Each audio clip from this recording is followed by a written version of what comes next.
तो बड़ी बात यहां पर यह है, बड़ी बात यह है कि अगर बीजेपी 200 के आंकड़े को पार कर रही है, जो कि एबीपी न्यूज नीलसन के सर्वे में सामने उभर कर आ रही है, तो क्या नए साथी जुड़ेंगे नरेंद्र मोदी के साथ, बावजूद इसके कि संभवतः वो भारतीय राजनीति में सबसे ज्यादा दोहराव पैदा करने वाले राजनेता हैं राजनीतिक तौर पर। मगर बड़ी तस्वीर क्या उभर कर आ रही है, सीधे रुख करते हैं नेहा का। बड़ी तस्वीर पर नजर डाल लेते हैं कि 543 सीटों में क्या किसकी स्थिति है। एनडीए को 226 सीटें मिलने का अनुमान है। एबीपी न्यूज नीलसन पोल के मुताबिक यूपीए को 100, भारी घाटा यूपीए को, लेफ्ट के खाते में 30 और अन्य को 186 सीटें। तो एनडीए बहुत आगे है यूपीए से। 226 एनडीए को मिलने का अनुमान, जिसमें सिर्फ बीजेपी की ही 210 सीटें हैं। तो ये तो हो गया एक बड़ी तस्वीर। अब इस ओपिनियन पोल की बड़ी बातें क्या हैं। देश भर में मोदी की लहर है, जैसा कि जो तस्वीर सामने आ रही है उससे पता चल रहा है। एनडीए बहुत आगे है और यूपीए बहुत पीछे है। अगर दक्षिण को छोड़ दें तो पूर्व, पश्चिम और उत्तर भारत में एनडीए बहुत आगे है। दिल्ली को छोड़ देश में आम आदमी पार्टी का असर नहीं दिखाई दे रहा है। अभिसार, बहुत बहुत शुक्रिया। सबसे पहले रशीद, आपसे मैं जानना चाहूंगा, 200 के आंकड़े को पार गया तो क्या वो चमत्कार हो सकता है गठबंधन के मायनों में बीजेपी के नजरिए से? जी हाँ, बिल्कुल। वो एक बड़ा साइकोलॉजिकल बैरियर होता है और वो जैसे ही वो टूटेगा, उसमें बहुत सी ऐसी जो मतलब जो कांग्रेस के खिलाफ जो पॉलिटिकल पार्टीज है वो बिल्कुल सामने खुल के आ जाएंगी। जिस तरीके से जगन मोहन रेड्डी की पार्टी है, ममता बनर्जी की पार्टी है, बीजू जनता दल है, ये तमाम लोग कुछ सेफगार्ड की मांग करके शामिल हो जाएंगे उस गठबंधन। मगर सवाल ये, जब तमिलनाडु के अंदर जयललिता की अपनी महत्वाकांक्षाएं हैं, वाईएसआर ने हालांकि मुझे याद है समर्थन दिया था, मोदी के समर्थन में बात कही थी, वो सेक्युलर रहने से वो समर्थन करे। तो आंध्र प्रदेश और तमिलनाडु में उम्मीद है बीजेपी को? देखिए, बीजेपी को गठबंधन के नजर नहीं, गठबंधन के नजर से आएंगे, लेकिन वो अपना अपना शर्त रखेंगे। आपको याद होगा वाजपेयी का जमाना में भी जयललिता पार्टनर बनी, लेकिन उसने अपना शर्त रखी, हर पोर्टफोलियो के लिए मांगी और कॉमन मिनिमम प्रोग्राम में भी अपना रखी। अब जगमोहन रेड्डी भी ऐसे ही बोलेगा। तो इस वजह से जो 200 पास करेंगे, लेकिन इनका सबका जो कंडीशंस हैं, ममता का भी कंडीशन होगा, वो सब मान के इनको देश चलाना बड़ा मुश्किल, बहुत मुश्किल है। जयललिता, सवाल यहां पर यह है, आपको लगता है कि वो ऐसी मुश्किल शर्त रख देंगी कि मुश्किल होगा बीजेपी को मानना? वो नो, जयललिता और डीएमके करुणानिधि वेट करते हैं, वॉच करते हैं। आपका यह सोचने चाहिए, केरल में, आंध्रा में, तमिलनाडु में 100 सीट है, लेकिन ये 100 में एक सीट भी बीजेपी के नहीं है। लेकिन बीजेपी का एक हिस्टोरिक अपॉर्चुनिटी आया आंध्र प्रदेश में, वो डिवीजन का अपोज करते हैं। सारा रीजनल पार्टीज 25 सीट्स बीजेपी को देता हूं बोला। ये मौका ले लेंगे, मोदी और बीजेपी के आगे जाने का चांस है। नहीं है, दक्षिण से बड़ा मुश्किल है। 100 सीट में एक सीट नहीं है, देखना पड़ेगा। सुरेंद्र भदौरिया साहब, मैं आपसे जानना चाहता हूं, क्या कोई ऐसी सूरत हो सकती है, क्या कोई ऐसी सूरत हो सकती है कि मायावती जी की नजदीकियां बीजेपी की तरफ बढ़ें? क्या ये संभव है किसी भी सूरत में? अभी कुछ ही रोज पहले 15 तारीख को हमारी लखनऊ में ऐतिहासिक रैली हुई। वह रैली मोदी साहब की जो गोरखपुर की रैली और बनारस की मुलायम सिंह की रैली, दोनों रैलियों से बहुत कई गुना ज्यादा बड़ी रैली थी लखनऊ के अंदर। बहन मायावती जी ने स्पष्ट कहा उस दिन, और आपने भी मेरे ख्याल से सुना होगा, हालांकि नेशनल मीडिया ने उसको उतनी तवज्जो नहीं दी जितनी छोटी छोटी हजार की रैली को लगातार आप लोग दिखाते हैं। मैं कहना चाहता हूं कि बहन मायावती जी ने अपने पूरे भाषण में 40 मिनट तक मोदी के खिलाफ जो उन्होंने सांप्रदायिक तनाव और टकराव की राजनीति की है, जिससे देश बंटता है, जिससे सामाजिक द्वंद्व पैदा होता है धार्मिक आधार पर, उसके विरोध किया। और मोदी साहब उत्तर प्रदेश में दौरा कर रहे हैं, पर मुजफ्फरनगर पर आज तक नहीं बोल रहे हैं। मैं ये कहना चाहता हूं कि वो इसलिए बच रहे हैं कि वो गोधरा में और मुलायम सिंह मुजफ्फरनगर में दोनों ही लोग एक सांप्रदायिक टकराव की राजनीति कर रहे हैं। ये बात तो सही है नलिन, क्योंकि नरेंद्र मोदी ने पूर्वांचल में 3 रैलीज कर दी, मगर पश्चिम उत्तर प्रदेश को नहीं छुआ, मुजफ्फरनगर को नहीं छुआ। जाहिर सी बात है, बहुत ही संवेदनशील मुद्दा है और ये बैकफायर कर सकता है। और नरेंद्र मोदी अचानक अपने आप को एक उदारवादी नेता के तौर पर पेश कर रहे हैं। 3-4 विषय हैं। पहली बात है, मेरठ में उनकी रैली कुछ ही दिनों में होने वाली है और वो तो पश्चिम उत्तर प्रदेश के बिल्कुल गढ़ में है, तो शायद जानकारी नहीं होगी सुधींद्र भाई को। दूसरी बात है कि मायावती जी का कांग्रेस का भाषा बोलना कोई इसमें हमें हैरानी नहीं होनी चाहिए। जब कांग्रेस सिकड़ रही है तो उनके साथ जो दल है या उन्हें किसी रूप से समर्थन देते हैं केंद्र में, वो उनकी भाषा स्वाभाविक है, बोलेंगे।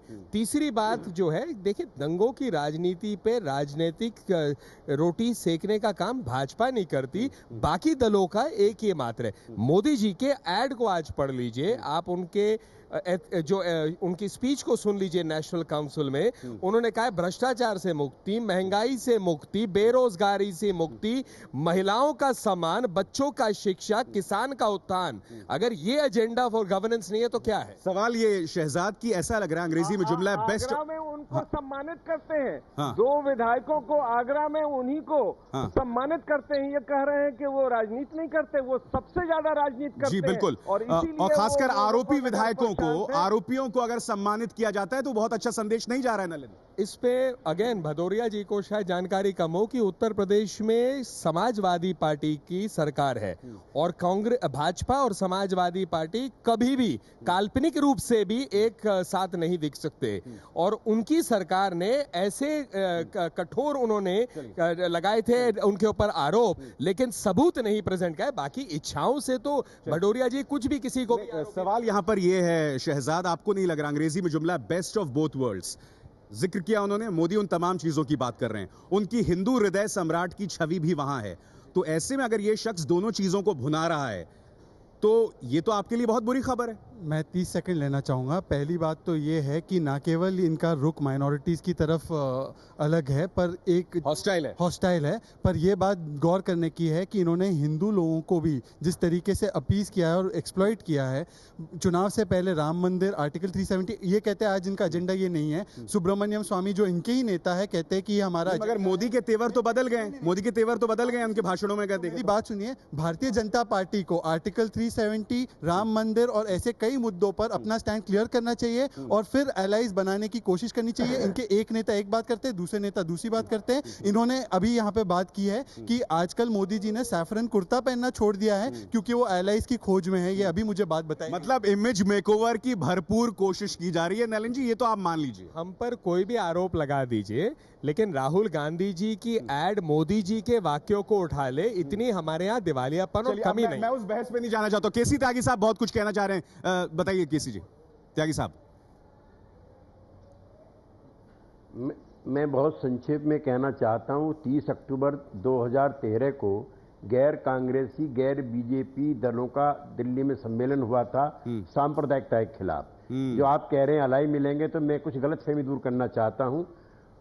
उसमें अन्ना डीएमके के उम्मीदवार थे। उन्होंने कहा, उनके नेता ने, सदन में जो नेता, उन्होंने आगे कहा हमारा सांप्रदायिक दलों से कोई वास्ता नहीं है। बीजू जनता दल के लोगों ने कहा कि हम छू भी नहीं सकते हैं। जगन मोहन रेड्डी का बयान है कि वामपंथी दल जनता दल यू जहां जाएगा हम वहां जाएंगे। इनकी सहयोगी आसाम गण परिषद ने कहा कि खबरदार अगर हमारा जिक्र उनके साथ किया। इन्हीं की पार्टी के निकले हुए श्री बाबूलाल मरांडी है, उन्होंने कहा मेरा उनके साथ जाने का कोई सवाल नहीं, अगर हमारा गठबंधन होगा जनता दल यू के साथ होगा। दिलचस्प और बहुत अहम बात बता रहे हैं त्यागी साहब, मैं आपकी बात समझ गया। आप बहुत अहम बात बता रहे हैं। दिलीप पांडे, हमारे पोल से स्पष्ट हो रहा है कि दिल्ली के बाहर आम आदमी पार्टी अपनी जड़ें फिलहाल नहीं बना पा रही है। मेरा सवाल बहुत सीधा है, जिसका ताल्लुक केसी त्यागी साहब के बयान से है। क्या आम आदमी पार्टी अपने आप को इस मोर्चे का हिस्सा देखती है, जिसमें संभवतः ममता बनर्जी होंगी, नीतीश कुमार होंगे और तमाम पार्टियों का जिक्र कर रहे हैं? क्या आम आदमी पार्टी अपने आप को इस मोर्चे का हिस्सा देखती है ताकि एक दावेदारी ठोके, एक तीसरी दावेदारी कांग्रेस और बीजेपी के खिलाफ? सबसे पहले तो शुक्रिया अभिसार भाई कि अपने सर्वेक्षण में लगभग डूब चुकी आम आदमी पार्टी को अपने बोलने के अवसर का तिनका दिया बहुत देर बाद। शुक्रिया कटाक्ष के लिए। दूसरी चीज मैं ये कहूँगा कि आंकड़े हमें, हमारा ये मानना है कि ये जो आंकड़े हैं ये तो बताते हैं कि आप खड़े हैं, पर अगर ठीक से ना किए गए हो तो ये नहीं बता पाते हैं आंकड़े कि आप कहाँ खड़े हैं। ये कहना अभी बहुत प्रीमेच्योर होगा कि कौन सी पार्टी कितना पा रही है। और आम आदमी पार्टी आज की तारीख में अब वो अवधारणा नहीं रही जिसका भविष्य कुछ सर्वेक्षण तय कर सकते हैं। और कम से कम जब हम अपने नन्हे इतिहास को देखते हैं तो हमें यही समझ में आता है कि दिल्ली चुनाव के पहले आपका सर्वे हो चाहे किसी और चैनल का सर्वे हो, हमें 0 से लेकर के 2, 3, 4, 5 सीटों के बीच समेट के रख दिया। दिलीप जी, मैं समझ गया आप कहां जा रहे हैं। नहीं, मैं आपकी बात समझ गया। हम और आप भली मैं आपकी बात समझ गया। मेरा सवाल बहुत सीधा था, हम भली बात वाकिफ हैं। नहीं, मैं आपसे सवाल क्या कर रहा था, मैं आपसे सवाल कर रहा था, क्या आप ऐसे मोर्चे का हिस्सा होना पसंद करेंगे जिसमें जनता दल यूनाइटेड हो, ममता बनर्जी हो, बीजू जनता दल हो? क्या आम आदमी पार्टी अपने आप को इस मोर्चे का हिस्सा देखती है? अभिसार भाई, जिस तरह की राजनीति हम अब तक करते आए हैं, अब तक पिछले सवा साल के इतिहास में, अगर वैसी राजनीति पहले हो रही होती तो आम आदमी पार्टी का उद्भव नहीं हुआ होता। जाहिर सी बात है कि कहीं कोई एक बहुत जबरदस्त गैप था। स्टैब्लिश पॉलिटिक्स जो है कभी भी ऑल्टरनेटिव टाइप की पॉलिटिक्स को नहीं ऑफर कर पा रही थी। जिस तरह की अदला बदली हो रही थी आपस में दलों की, जनता के पास इन लोगों के लिए प्रस्तुत करने को कुछ भी नहीं था। तो यह सवाल नहीं पैदा होता कि हम कॉम्प्रोमाइज, समझौते या गठबंधन की राजनीति आज करें। कॉम्प्रोमाइज क्या होता है? क्या आपको नहीं लगता अरविंद? हाँ, ये बात जरूर है। सरकार गठबंधन में चला रहे आप। कांग्रेस ने आपको बिना शर्त समर्थन दिया था, उसके बाद आपने उनको एक 18 पॉइंट की चिट्ठी लिख के समर्थन मांगा था। कांग्रेस ने समर्थन में हाँ कह दिया। अब ये बात कब तक आप उस शब्दों के बीच में खेलते रहेंगे? नहीं, बहुत संक्षिप्त में अरविंद जी, आपको नहीं लगता कि व्यावहारिक होगा आम आदमी पार्टी को इस मोर्चे का, जिसमें बीजू जनता दल हो, नीतीश कुमार हो, ममता बनर्जी हो, जिनके खिलाफ बहुत ज्यादा भ्रष्टाचार से जुड़े आरोप नहीं है? निश्चित रूप से आगे की पॉलिटिक्स पार्लियामेंट की नए पार्लियामेंट में नए तरह से होगी, लेकिन मैं ये कहूँगा कि मोदी पे जो दांव संघ और बीजेपी ने लगाया वो काफ़ी हद तक सफल होता दिख रहा है। लेकिन अलायंस की स्थिति अभी भी ये है कि जिस मोदी के सहारे बीजेपी आगे बढ़ेगी, शायद उस मोदी को गद्दी नसीब न हो। तो बड़ी बात यहाँ पर यह है कि असल खेल जो है वो संभवतः नतीजों से कुछ पहले या नतीजों के बाद होगा। क्या नए साथी बनेंगे? क्या ऐसे गठबंधन भी बनेंगे जिसकी आप कल्पना भी नहीं कर सकते? ब्रेक में जाने से पहले मैंने आम आदमी पार्टी से यही सवाल किया था, क्या आम आदमी पार्टी इस व्यावहारिक चीज को नजरअंदाज करे? दिलीप जी ने मेरे सवाल का तो जवाब नहीं दिया। मुझे लगता है कि आम आदमी पार्टी को थोड़ा प्रैक्टिकल हो जाना चाहिए। उसको ये समझना चाहिए कि जनता ने इतनी उम्मीद से उसको अगर जिताया है, और वैसे भी अगर देखिए पूरा देश इस समय एक विकल्प की तलाश में है। लोग बीजेपी से भी उब गए हैं, इस तरह की राजनीति से उब गए हैं, ऑल्टरनेटिव पॉलिटिक्स की तरफ बढ़ रहे हैं, वो तवज्जो देने लगे हैं। तो मुझे ऐसा लगता है इस बात को समझना चाहिए। उनका इतना बड़ा एनटीओ का नेटवर्क है जिसको खगाल भी रहे हैं बहुत समय से, और खुदा न खास्ता अगर कुछ इनके साथ कुछ सीटें इनकी आ गई जिससे ये अहम पोजीशन में आ गए, तो मुझे लगता है कि इनको इनकी बात सुननी पड़ेगी। देखिए, मुझे लग रहा है कि आज ये जो समीक्षा में जो 6 सीट आम आदमी के दिया गया है, ये समीक्षा कब हुई थी? ये भी हुई थी, मतलब अभी दिल्ली में जो हम लोग देखा है रेल भवन के सामने, पार्लियामेंट के सामने जो हुआ है, उसके पहले। और ये बहुत फास्ट इरोशन एक आम आदमी पार्टी में भी हो रहा है। हम ये दावे से कह सकते हैं सबऑल्टर्न सपोर्ट है, लेकिन जो middle class, upper middle class support base में इरोशन हो रही है, ये केजरीवाल साहब को भी पता है, मीडिया में भी उसका रिफ्लेक्शन हो रहा है। तो आज से 3 महीने के बाद आप कह रहे हैं कि जो 6 सीट आम आदमी का है वो कम भी हो सकता है। तो इसीलिए और लोकसभा सीट में दिल्ली में उर्मिलेश जी, नहीं, मैं 2-3 बातें कहना चाहूंगा बहुत संक्षेप में। देखो, एक तो मुझे ऐसा लगता है कि आपके सर्वे में भी, अगर मैं थोड़ा यकीन भी करूं आपके सर्वे पर कि बिल्कुल सही होगा, 41% आपने वोट दिया है रीजनल पार्टीज को, जो तीसरा फ्रंट में नहीं कहूंगा, तीसरी ताकत कह लो। आपने 31% दिया है एनडीए को, जिसको दिग्विजयी दिखा रहे हैं। इसका मतलब परसेंटेज इस देश में 41% बीजेपी के खिलाफ लड़ने वाली रीजनल पार्टीज के साथ है। अगर मैं ये कहूं कि लेफ्ट तो इस देश में बहुत कमजोर हालत में है, जो सीमेंटिंग फोर्स हुआ करता था तीसरे मोर्चे या चौथे मोर्चे, जो भी आप कह, एक सेकंड, अभी जो अब दूसरा पहलू आप पार्टी का जो कह रहे हो, मैं नलिन भाई की बात से बिल्कुल सहमत हूं कि कोई लहर नहीं है मोदी जी की, सिर्फ बढ़त है, और इस बढ़त को रोक सकती हैं रीजनल पार्टीज अगर वो अलायंस ब्रॉडर करें। आप देखिए, रीजनल पार्टीज को एक पॉलिटिकल पार्टी चाहिए होगी। अगर कांग्रेस 80 सीटें ला रही है तो उसको कौन समर्थन करेगा? वो किसको क्या समर्थन करेगा? वो बीजेपी के पास जाएंगे। बीजेपी के पास एक मिनट, सवाल है, जिन परसेंटेज की बात कर रहे हैं उर्मिलेश जी, रीजनल पार्टीज वहां उस प्रदेश में ज्यादा है जहां बीजेपी नहीं है, और जहां बीजेपी और रीजनल पार्टी साथ में है तो वो गठबंधन में, चाहे पंजाब की बात करो या महाराष्ट्र की बात करो। लेकिन यदि आप तेलुगु देशम की बात करो या आप डीएमके की बात करो। बीजेपी मोमेंटम गेन कर रही है और जब मोमेंटम में चीजें आती हैं तो फ्लो उसी तरफ बनता है। प्रेम शुक्ला संक्षिप्त में मैं आपसे जानना चाहूंगा, क्या आपको लगता है क्षेत्रीय दलों के हाथ में ऐसे में चाबी नहीं है, 41% वोट, और ऐसे में आपको नहीं लगता कि ये जो है एक चीजों को बदल सकता है आने वाले दिनों में?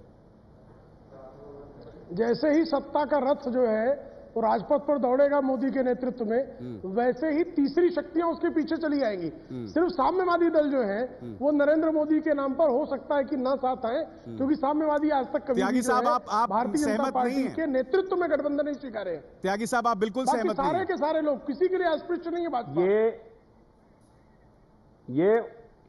ये जो आंकड़े आपके हैं उससे भी सहमत होते हुए मैं हूं नहीं, लेकिन हो जाता हूं। ये 1996 में खड़ी हुई है बीजेपी, जब उसने सारे विवाद के मुद्दे छोड़े, कॉम्प्रोमाइज किया। कौन सत्ता के पीछे, रथ के पीछे जा रहा? बीजेपी झुकी, उसने कहा नो। तो सवाल ये, त्यागी साहब मैं आपसे क्षमा चाहूंगा, मेरे पास इतना ही वक्त है, राम जन्मभूमि है। तो अगर बीजेपी झुकेगी तो क्या उसके साथी भी जुड़ेंगे? ये बहस आने वाले दिनों में भी जारी रहेगी।